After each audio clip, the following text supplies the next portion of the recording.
हम आज चैप्टर 9 करेंगे, shapes and pattern. Shapes are of two types, plane shapes and solid shapes. What are plane shapes? A closed flat figures is called plane shapes. एक बंद आकृतियों को हम plane shapes कहते हैं।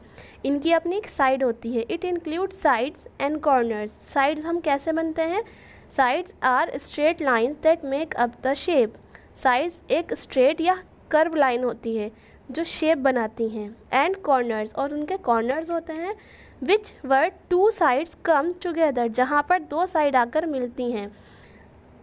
साइड स्ट्रेट लाइंस होती हैं और जहाँ ये दो लाइनें आकर मिलती हैं उन्हें हम कॉर्नर्स कहते हैं।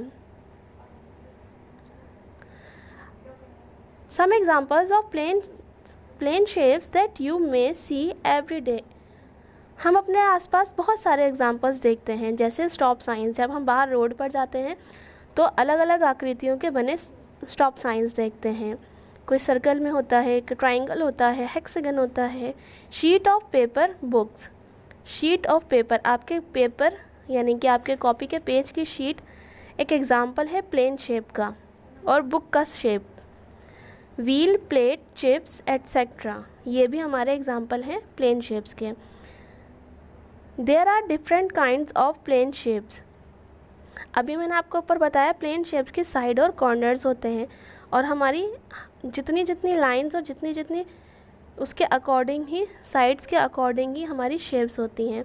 जैसे ये 3 लाइन से मिलकर बना है तो ये ट्राइंगल है। जब ये 3 लाइनों से मिलकर बना है इसलिए इसकी 3 साइड्स होंगी और 3 ही कॉर्नर्स होंगे, क्योंकि तीनों लाइन कहीं ना कहीं आकर आपस में मिल रही हैं। तो triangle has 3 corners and 3 side. अब ये 4 लाइनों से मिलकर बना है, इसे हम स्क्वायर कहते हैं। क्योंकि ये 4 लाइन से मिलकर बना है इसलिए इसकी 4 साइड होंगी और 4 ही कॉर्नर्स होंगे। The next is triangle. Triangle भी 4 साइड से मिलकर बना है, लेकिन इसकी 2 अपोजिट साइड्स इक्वल होती हैं, यानी कि 2 साइड सेम होती हैं, इसलिए इसे ट्राइंगल रेक्टेंगल कहा जाता है। क्योंकि ये 4 लाइनों से मिलकर बना है इसलिए इसके 4 कॉर्नर्स हैं और 4 ही साइड्स होते हैं। The next is circle. Circle हमारा कर्व लाइन से मिलकर बना है, इसलिए उसकी ना कोई साइड होगी और ना ही कॉर्नर्स होंगे। अगर ये स्ट्रेट लाइन से मिलकर बना होता तो साइड और कॉर्नर होते, लेकिन ये कर्व लाइन से मिलकर बना है तो इसके 0 साइड्स होते हैं और 0 ही कॉर्नर्स होते हैं। Solid shapes. 3D dimensional shapes are called solid shapes. जो 3D डायमेंशनल शेप्स होती हैं उन्हें हम सॉलिड शेप्स कहते हैं। या हम ये भी कह सकते हैं कि solid shape has mass and they occupy space. इनकी अपना वज़न होता है, वेट होता है, और ये जगह भी घेरते हैं। जैसे आपके पास ये पेन है, इसका अपना एक मास है। अगर आप इसको किसी जगह पर रखेंगे तो ये जगह भी घेरेगा। अब हमारे पास एक बॉल है, बॉल का अपना वेट होता है, और अगर हम इसे कहीं रखें तो ये स्पेस को ऑक्यूपाई भी करेगा। सॉलिड शेप के बहुत सारे एग्जांपल्स होते हैं, जैसे मेरा स्टूल हो गया, आपका ज्योमेट्री बॉक्स हो गया, आपके घर में रखी अलमीरा हो गई, आपके पास रखे मैच बॉक्स हुआ, आइसक्रीम खाते हैं वो भी सॉलिड शेप है क्योंकि उसका अपना वेट होता है। ये सारे एग्जांपल्स होते हैं सॉलिड शेप्स के। Solid shapes according to plane shapes, यानी कि सॉलिड शेप जो होती हैं वो प्लेन शेप्स के अकॉर्डिंग होती हैं। जैसे हमारा फर्स्ट फिगर बनी हुई है, ये है क्यूब। ये हमारा प्लेन फिगर यानी कि प्लेन स्क्वायर का सॉलिड शेप है, इसे हम क्यूब कहते हैं। स्क्वायर की हमारी 4 साइड और 4 ही कॉर्नर्स होते हैं, लेकिन क्योंकि ये हमारा 3D डायमेंशनल है इसलिए इसके फेसेस होते हैं, जितनी जगह से देखा जाता है इसे हम फेस कहते हैं। तो इसके 6 फेसेस होते हैं। एजेस यानी कि इसके कितने किनारे हुए, कितनी साइड्स हुई, साइड्स को हम एज कहते हैं।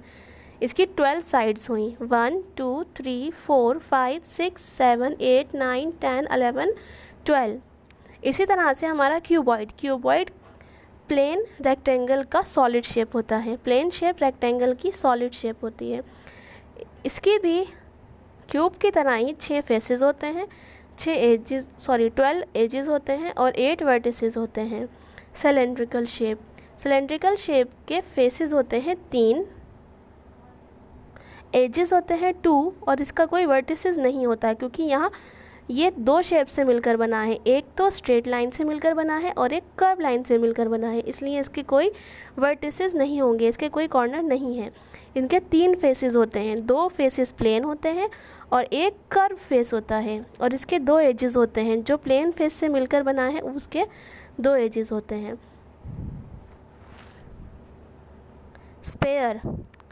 स्पेयर हमारा सर्कल का सॉलिड शेप है।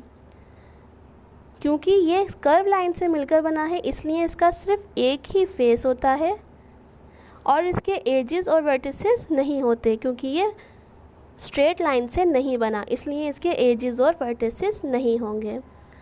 द नेक्स्ट इज़ कोन हमारा ट्राइंगल का सॉलिड शेप है।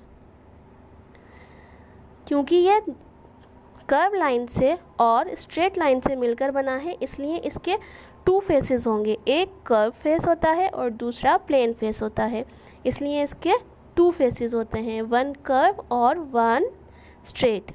एजेस, क्योंकि ये स्ट्रेट लाइन से मिलकर बना है इसलिए इसका एक एज होता है, ये लाइन का, और एक वर्टिसेस होता है। क्योंकि ये 2 लाइनों से स्ट्रेट लाइन से मिलकर बना है तो इसका कॉर्नर ज़रूर बनेगा। कर्व लाइन में कहीं भी कॉर्नर नहीं होता, इसलिए जो शेप्स हमारी स्ट्रेट लाइन से मिलकर बनती हैं उनके एजेस और वर्टिसेस ज़रूर होंगे। तो ये था हमारा आज का चैप्टर। मैं इसकी एक्सरसाइज आप कर दूँगी, आपको वो सॉल्व करनी है, और अगर कुछ समझ नहीं आता तो आप मुझसे कंफर्म भी कर सकते हैं। Thank you.